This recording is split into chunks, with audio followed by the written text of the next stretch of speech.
Halo guys, bersama saya lagi dalam Alright Nopod Channel. So inilah modus operandi yang seringkali digunakan oleh pemimpin-pemimpin PAS Bersatu Perikatan Nasional. Ya, fitnah, biadab dulu, baru meminta maaf.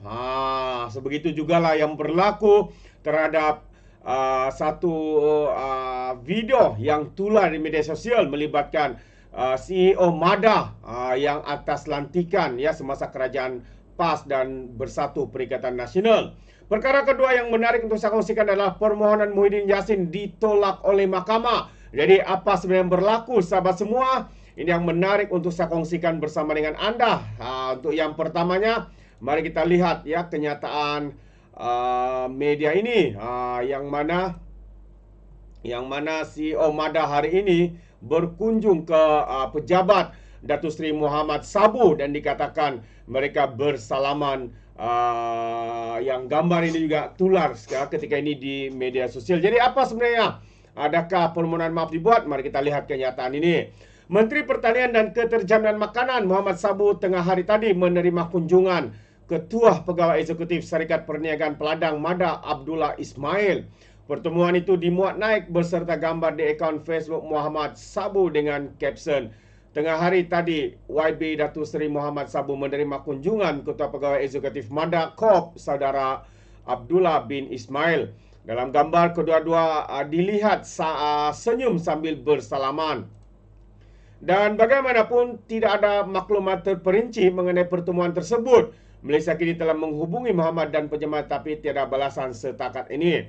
Jadi semalam Abdullah membuat permohonan maaf terbuka kerana tidak bersalam dengan Datuk Seri Muhammad Sabu ketika program menyampaikan sumbangan buat pesawat petani dan peternak yang terjejas akibat banjir di Kedah pada 30 September. Berdasarkan video yang tular, Datuk Seri Muhammad Sabu dalam lawatan kerja di Kedah pada Isnin lepas menghulurkan tangan kepada Abdullah tapi dia hanya tersenyum tidak menyambut salamnya. Bagaimanapun Abdullah menjelaskan dia telah bersalam dengan Muhammad sebaik saja dia keluar dari kereta.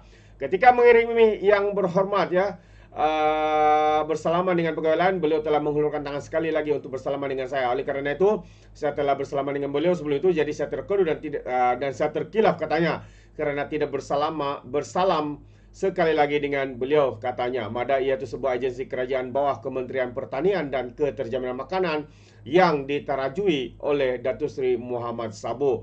Jadi itu antara perkara yang agak mengejutkan kita sahabat semua. Tetapi apapun tujuan ya yang dilakukan atau dibuat oleh CEO MADA di Kedah ini, tidak dinyatakan. Adakah ada permohonan maaf? Tidak juga dinyatakan. Kita tunggu dan lihat ya berita yang mungkin akan disampaikan pada mungkin hari-hari esok dan seterusnya. Jadi apa pandangan anda sahabat semua? Adakah anda setuju permohonan maaf itu diterima? Mungkin ya setuju, tetapi kita akan ingat apa yang dilakukan oleh individu ini yang dikatakan dilantik atas kapasiti lantikan politik ketika kerajaan PAS dan juga Bersatu Perikatan Nasional. Untuk perkara kedua, ini berita buruk buat Muhyiddin Yassin. Ya, mahkamah tidak benar Muhyiddin sambut ulang tahun di Uzbekistan. Ini agak pelik ya, ada sambut ulang tahun pun pergi ke luar negara. Adakah mungkin seseorang yang akan bertemu dengan beliau di sana? Kita tak tahu. Jadi apapun, mari kita lihat kenyataan daripada mahkamah hari ini apabila permohonan Presiden Parti Bersatu Muhyiddin Yassin untuk mendapatkan pasportnya bagi menyambut ulang tahun perkahwinan di Uzbekistan ditolak oleh Mahkamah Seksyen hari ini. Hakim Azhur Alwi memutuskan demikian selepas mendapati alasan Muhyiddin 77 tahun itu tidak munasabah kerana pemohon berpeluang untuk bercuti atau meraihkan apa-apa sambutan namun bukan di luar negara. Kata lagi, mahkamah mendapati permohonan itu tidak wajar untuk dibenarkan kerana pemohon masih boleh menjalani kehidupan atau menjalankan tugas seperti biasa, kata hakim itu menurut Sinar Harian. Menerusi permohonan pelepasan pasport, Muhyiddin dan isterinya menyatakan ingin meneruskan perjalanan singkat ke Uzbekistan sebagai bentuk rehat dari berbagai cabaran yang dihadapi. Ya, termasuk pertuduhan yang dihadapi Muhyiddin di bawah akta hasutan serta komitmen beliau dalam beberapa pilihan raya negeri yang telah berlangsung selain ingin meluangkan masa bersama istrinya sempena ulang tahun perkahwinan mereka pada 22 September ini. Mau dating ya. Jadi sementara itu, semasa prosiding, Timbalan Pendak Raya Nuralis Mat turut membantah ya permohonan pengurusi Perikatan Nasional itu untuk mendapatkan kembali pasportnya yang disimpan di mahkamah.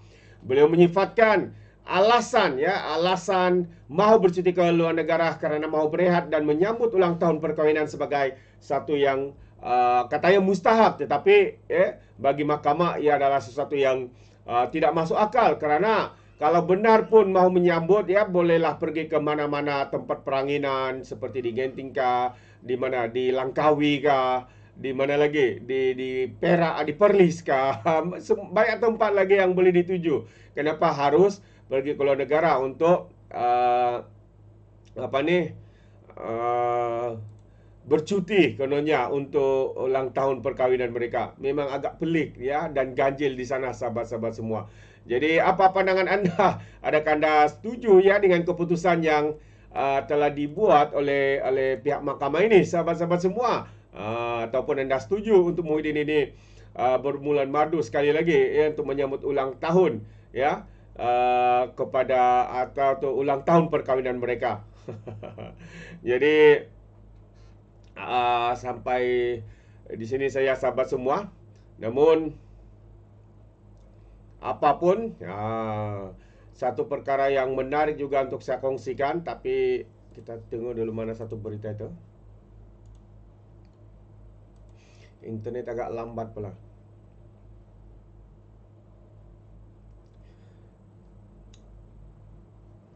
Alright, so ini dia jawapan, komen atau pandangan ya daripada salah seorang pemimpin PKR yang membalas kenyataan daripada Nur Jazlan berkaitan dengan katanya orang PKR pun tahu pasal judi. Jadi mari kita lihat ya jawapan balas daripada salah seorang pemimpin PKR ini. Orang selalu tahu istilah judi, katanya pemimpin PKR balas Nur Jazlan. Nah, ini antara kesombongan dan keangkuhan Jazlan ya. Hanya yang biasa bermain judi saja tahu istilah poker ataupun mesin kuda, kata Timbalan Ketua PKR Shah Alam Muhammad Nazwan Halimi sebagai membidas kenyataan Ketua UMNO Pulai Nur Jazlan Muhammad. Muhammad Nazwan yang mengulas kritikan ahli Majlis Tertinggi UMNO itu berkata, sewajarnya UMNO dan Pakatan Harapan mencari titik persamaan untuk memantapkan lagi kerjasama. Saya tak berupaya mengupas dengan perumpamaan seperti poker atau mesin kuda kerana saya tidak pernah bermain judi. Biasanya yang selalu main judi sahaja yang tahu istilah-istilah teknik dan berkaitan permainan tersebut. Namun, saya kira apa yang sewajarnya menjadi keutamaan kita sebagai pimpinan parti, baik dari PS dan maupun dari BN, katanya, adalah mencari titik temu dalam memantapkan lagi kerjasama dan hubungan di antara keduanya, katanya dalam satu kenyataan di media sosial hari ini. Jadi kalau kita lihat terdahulu, Jazlan pada hantaran terbarunya di media sosial menggunakan perumpamaan permainan daun teruk, poker dan beberapa sindiran lain untuk menekan kepentingan pihak menerima cadangan dan teguran agar perbezaan dalam kerajaan perpaduan dapat diselesaikan sebelum pilihan raya umum yang akan datang. Dalam konteks permainan poker, politik ini hanya mereka yang benar-benar ada skill, kemahiran, kekuatan dan pengalaman saja yang layak dan mampu bertahan di meja utama, katanya. Maksudnya dia ini pakar lah nih ya. Dia ni pakar pemain poker, pasal tu dia boleh membuat perumpamaan seperti itu. Bagi saya hanya UMNO, DP dan GPS saja yang boleh diibaratkan sebagai pemain poker profesional yang tahu bila nak bluff, bila nak raise, dan bila nak ambil risiko. Parti ini saja pemain sebenar dalam politik Malaysia, katanya. Sejak awal merdeka dulu, kata Nur Jazlan, juga Timbalan yang di-Pertua Dewan Negara. Betapa temberang dan angkunya. Ya, jadi sementara itu Muhammad Nazwan berkata kepimpinan UMNO Johor perlu belajar daripada kepimpinan Menteri Besar Selangor Amiruddin Sari dan Menteri Besar Perak Sarani Muhammad.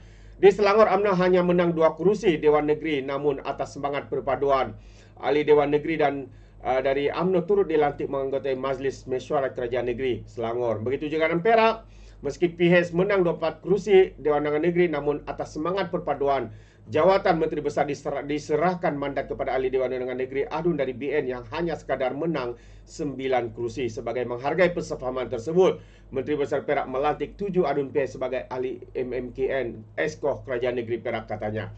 Terbaik respon daripada pegawai ya ataupun pemimpin daripada Parti Keadilan Rakyat ini. Dan kita boleh lihat bagaimana sombong dan angkunya ya pemimpin UMNO ini, sahabat-sahabat semua. Namun bukan semua yang sombong dan angkuh seperti Nur Jazlan ini, seperti juga Akmal Saleh. Pemimpin-pemimpin yang lain ya mempunyai fikiran yang waras dan matang. Itu pandangan saya. Bagaimana dengan Anda, sahabat semua? Anda boleh berikan komen di dalam ruangan komen. Jadi terima kasih. Izinkan saya untuk mengundurkan diri dan seperti biasa peribahasa mengatakan tak apa-apa cangkap 2 tahun keinginan. Dalam bahasa Melayunya, tepuk dada, tanya selera. Sekian daripada Alright Nampak Channel. Saya kita berjumpa lagi. Bye-bye.